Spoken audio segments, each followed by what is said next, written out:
નમસ્કાર વિદ્યાર્થી મિત્રો, આપણે ધાતુઓ અને અધાતુઓના ભૌતિક ગુણધર્મોનો આજે અભ્યાસ કરશું. ધાતુઓ અને અધાતુઓના ભૌતિક ગુણધર્મો વિશે અગાઉના ધોરણોમાં આપણે શીખી ગયા છીએ, પરંતુ આજે એના કેટલાક ભૌતિક ગુણધર્મોને પ્રવૃત્તિ દ્વારા સમજવાનો પ્રયત્ન કરશું. તો એ માટે મિત્રો આપણને આજે કેટલીક ધાતુઓના નમૂનાની જરૂર પડશે. અહીંયા આપણે કેટલીક ધાતુઓ લીધી છે અને એક કાર્ડ પેપર લીધું છે.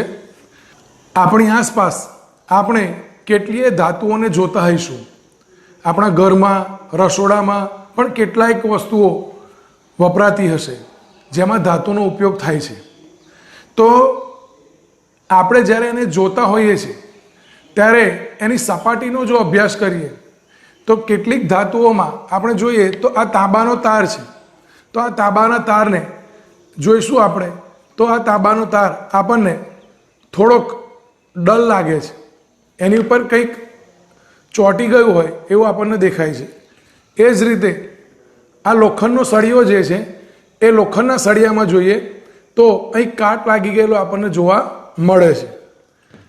એ જ રીતે અહીં આ એક પટ્ટી છે લોખંડની, પણ ગેલ્વેનાઇઝ કરેલી છે.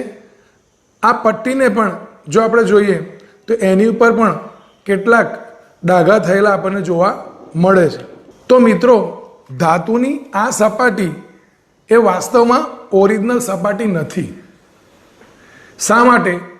તો જ્યારે આ ધાતુને આપણે હવે કાચ પેપરની મદદથી ઘસીશું તો આપણને કંઈક જુદું જોવા મળશે.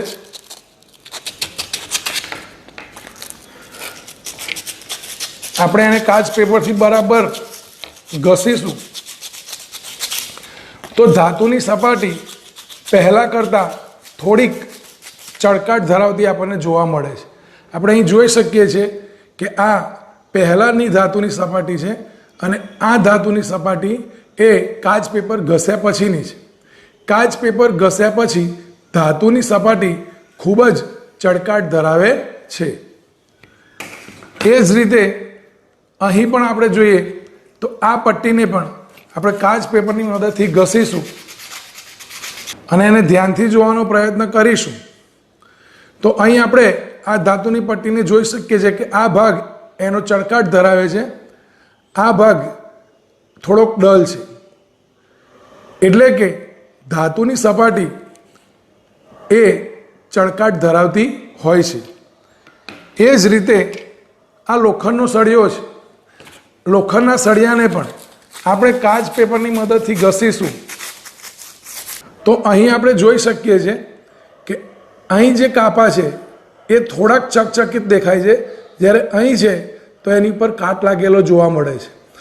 તો વાસ્તવમાં મિત્રો ધાતુની સપાટી એ ચળકાટ ધરાવતી હોય છે.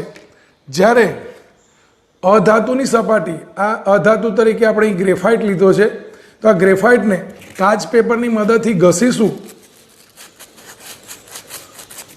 તો પણ એની સપાટી ચળકાટ ધરાવતી જોવા મળતી નથી.